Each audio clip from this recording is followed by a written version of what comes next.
everyone, it's Jason from EscamilloTV.net, your local high school educator and Tomato Meter approved film critic. There's this little indie movie that a couple of people are whispering about. You may or may not have heard of it. It's called Wicked for Good. It stars Cynthia Erivo as Elphaba and Ariana Grande as Glinda the Good Witch. It's also directed by Jon M.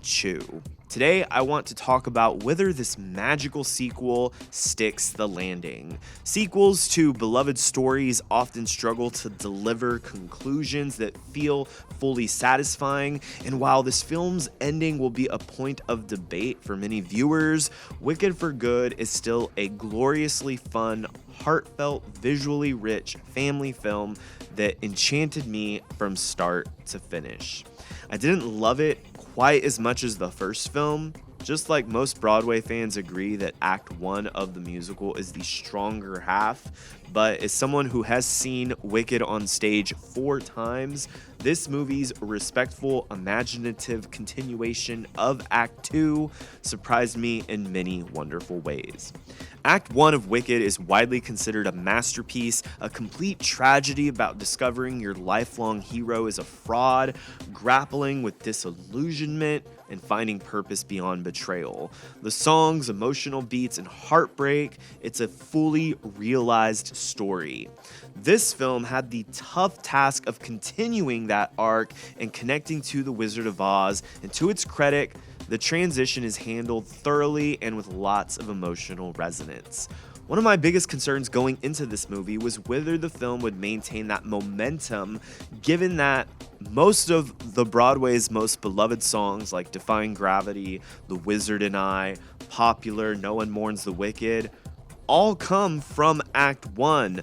The filmmakers make an excellent choice by including musical stings, reprises, and references to these Act 1 hits throughout this movie. From the opening sequence, you will hear melodies woven into the score that gently recap the emotional highs of that first film.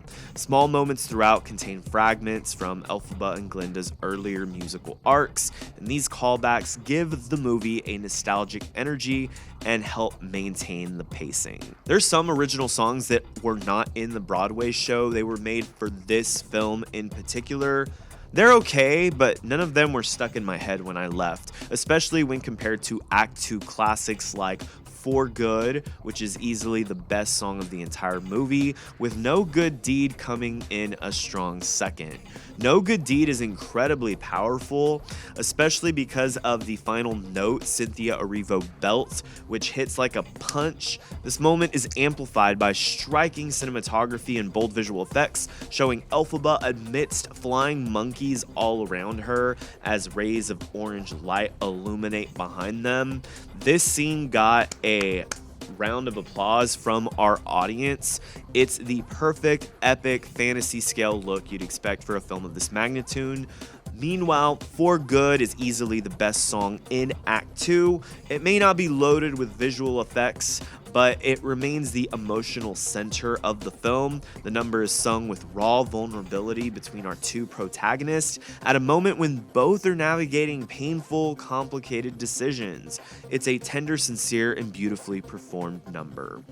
This adaptation is faithful to the essentials of Act 2, but also adds lovely moments not found in the Broadway musical.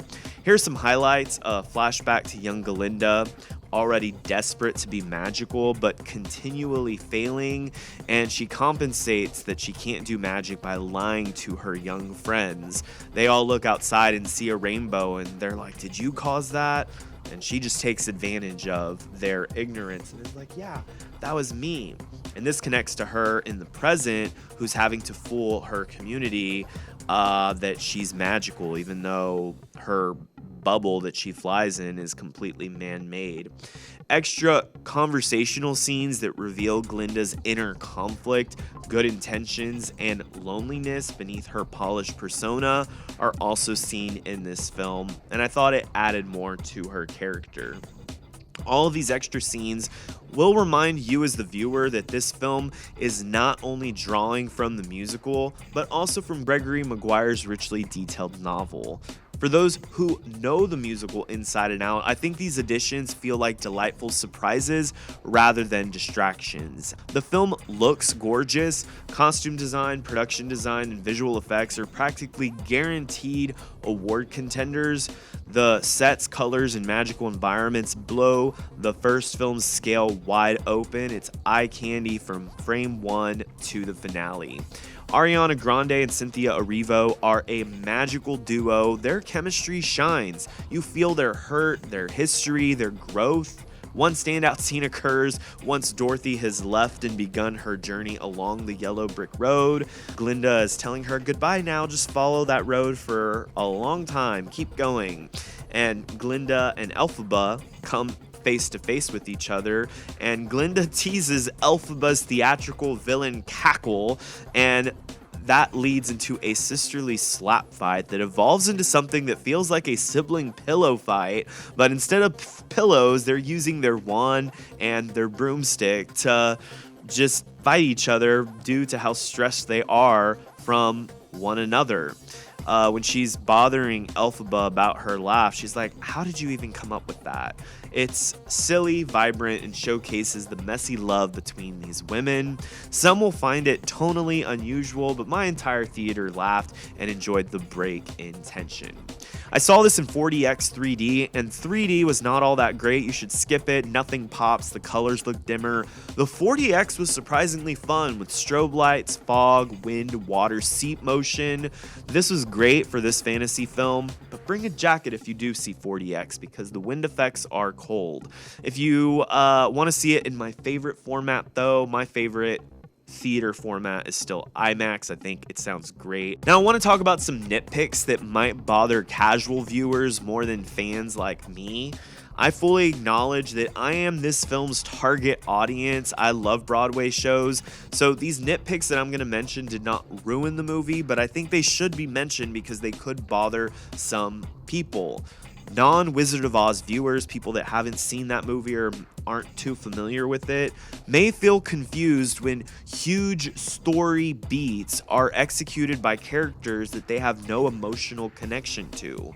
If you don't know who these characters are, they take huge swings in the narrative that move the story forward, and this film doesn't really shed light on who they are. It expects you to know who these characters are, and so if you haven't seen The Wizard of Oz, well, first of all, you should go see it.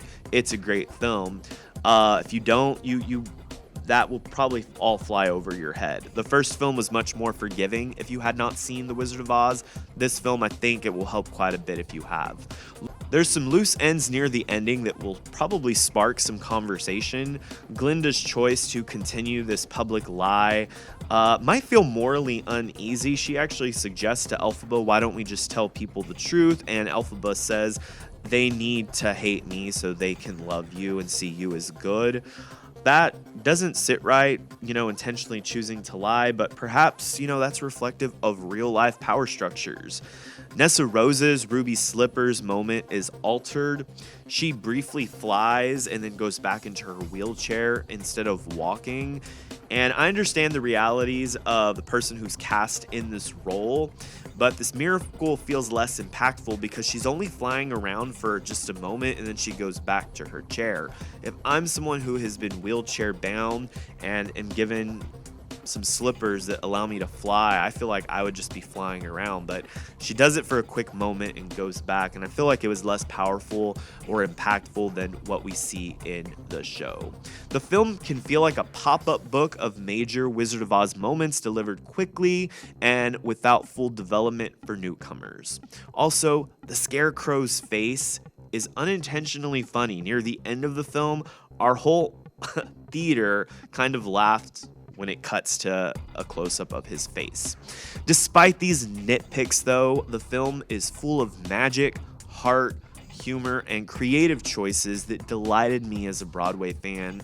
It doesn't reach the potent narrative perfection of last year's first film, which was my favorite film of last year, but it's still tremendously enjoyable with tons of entertainment value. The characters are lovable, the visuals are superb, and the exploration of identity, friendship, and sacrifice remains resonant. More so as a Broadway fan than a film critic, as a fan of Wicked and wanting to see this movie succeed, I'm going to be giving Wicked for Good an A-. If you love the first film or the Broadway show, there's lots of joy in seeing these beloved characters reach their destinies in the ever-fascinating land of Oz.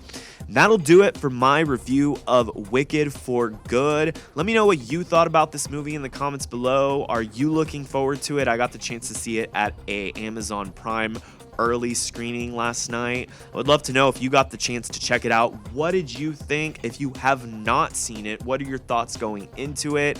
I think this is going to be one lots of people are going to enjoy, but I would love to hear all of your thoughts about it. You can leave that comment, share this video with your friends, and if you want to see more videos like this in your feed, consider subscribing to the channel. Until next time, this is Jason from EscamillTV.net.